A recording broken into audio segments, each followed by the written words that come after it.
So in one of my previous videos, I went over two #1 Mark III Enfields that I received from World Tiger Imports. This one is actually a Mark I with a Navy mark, and it's dated 1904. So I got it all broken down. I'll do the magazine catch and the spring and everything here later. It does appear that this needs to be moved a bit. This at some point had slipped out. I was wondering why it was a little difficult to get the magazine out, and that's because the spring had slipped down, so I got to get that back into that notch right there. Other than that, it looks okay in the receiver, just really dirty. It does have a surprising amount of finish on it compared to some of the other ones I've seen. It is somewhat in the white in some of the more exposed areas, but it does overall look okay. I'll be curious once I clean up all this crud and everything on the barrel if this is the original barrel that was installed in 1904 or if this was a rebarrel at some point. You can see the rear sight here. You can see the barrel looks okay. There's a lot of wear on it. You can see some rust here along the barrel. Wood overall looks like it's in good shape. I don't see any damage to it. Inside the wood as well looks okay. This top handguard is in surprisingly good shape. Normally these are pretty trashed, but that looks okay. You can see the fore end is also in decent shape. No damage or cracks to it.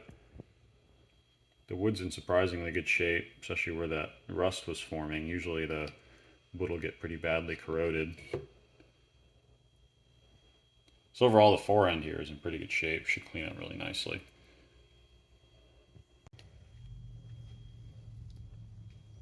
You can see some markings there on the barrel. Be able to go over those more when I clean it up. As you can see, there's a lot of markings here I have to clean up. It's just kind of odd that towards the end here it kind of tapers off at the finish. Looking at the other side, you can see it's got the import mark here. There's an inspection mark right here. Some marks here that I'll be able to clean off more. Be able to read that.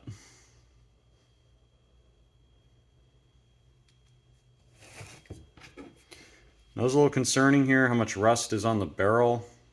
It does look like it's surface rust though. I'll be able to tell more when I clean it off, but it looks more like a mixture of surface rust and just dirt and crud, so I'll have to see what it actually looks like when I clean it off.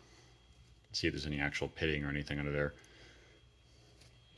I got all the parts in a pot. I'm going to go ahead and boil and card these. You can see generally they're in decent shape. Their finish is actually better than a lot of other Enfields I've seen from World Tiger. You can see this piece here. It's got a decent amount of finish on it. It does have the early style magazine.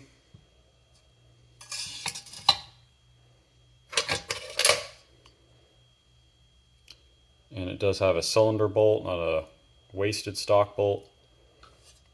Looks like there was some kind of spring put in here. Looks unlike some of the others I've seen. That might have been something from Ethiopia. You can see got the nose cap here. So a lot of these parts just need to be cleaned. They got a little bit of surface rust, but should clean up nicely. A little bit more worn finish than the 1938 BSA I got in the same shipment, but should clean up nicely. Don't see any broken parts so far. The only parts I'm missing is the sling swivel and there's a screw that goes into the fore end that attaches it to the barrel. I'm missing that as well, but those are parts I do have spares of. So I'll get to work on this, clean it up, and show you what it looks. So get to work on this, clean it up, and we'll take a closer look at some of these markings. So all the parts cleaned up. I bowled and carded the parts. You can see some parts are in better shape than others. Certainly the magazine, missing a lot of finish. You can see the nose cap and the bolt responded pretty well to the carding.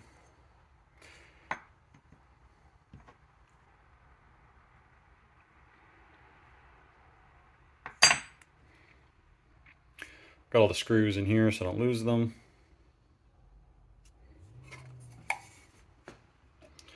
See the magazine's an early type, which matches the year of manufacture of the rifle.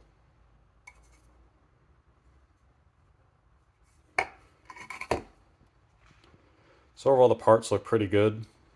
There's some interesting markings here. This 912 is the month and year that they converted it from a Mark 1 star to a Mark 1 double star. Essentially that's when they added the charger bridge here, but they didn't grind off the stop here. You see that in a lot of Indian refurbs. So here the marking here is pretty well defined. There's that second star.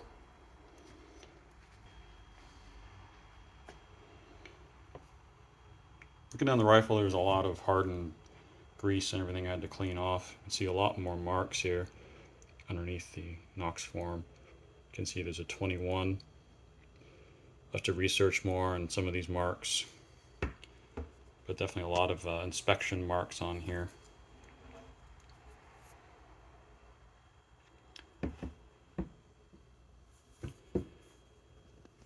Barrel doesn't have too much finish on it. A lot of it's been worn off.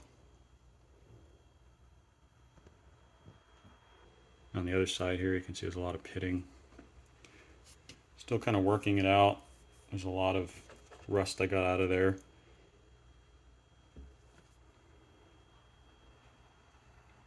Was able to free this up. Had to pound this out with a brass hammer.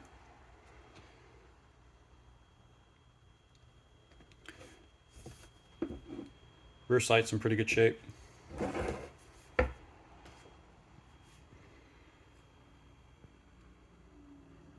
can see the other side of the receiver is also in really good shape as well. I was also able to fix this spring here.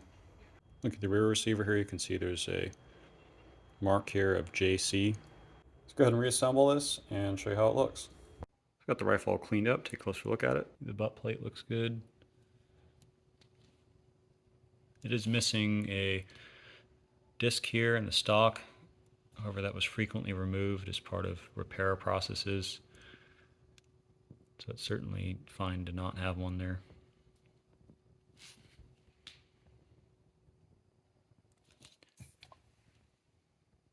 You see the carding did a little bit of work on this, but there's a lot of missing finish on the metal, probably due to wire wheels.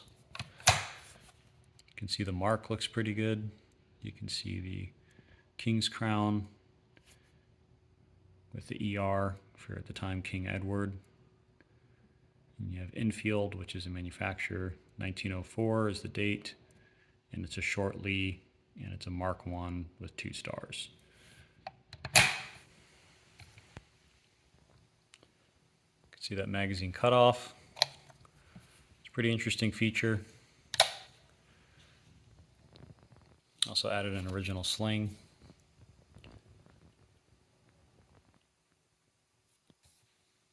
See the rear sight looks pretty good. Moving down the stock, wood came up pretty well. The nose cap has a decent amount of finish left on it. Let's go ahead and flip it over. See the buttstock looks pretty good on this side as well.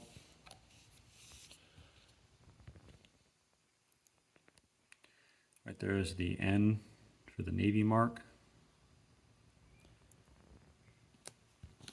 Some light pitting on the magazine here.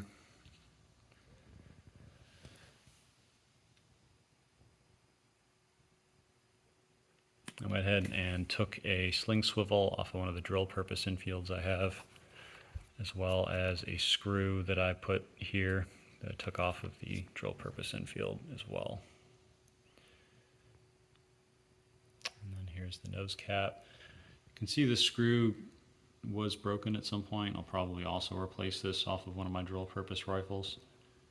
As you can definitely see here, looks like a mark from a wire wheel. So this rifle wasn't as aggressively wire wheeled as some of the other ones, but certainly did get a dose of the wire wheel.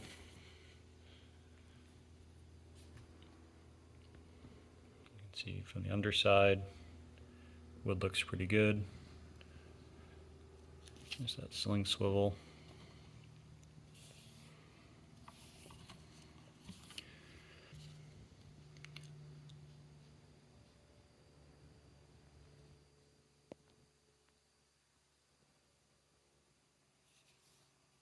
I'll go ahead and take a look at the bore.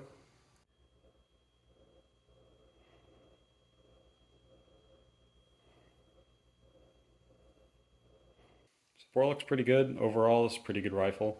I'd say it was definitely worth what I paid for it. World Tiger has a lot of these Enfields, and they tend to be in better shape than some of the other rifles they have coming out of Ethiopia. So hope you enjoyed this video. I'll have another one coming out soon for the 1938 BSA. That one's still being cleaned up right now. It's coming out pretty nicely. Also have some other projects coming up, some other videos coming out as well. I'll have a range report for the 74 that I purchased from Raleigh Defense coming out here soon. So stay tuned for that. If you have any questions about this rifle or number ones in general or Mark 1s, feel free to leave them in the comments below. As always, thank you for watching.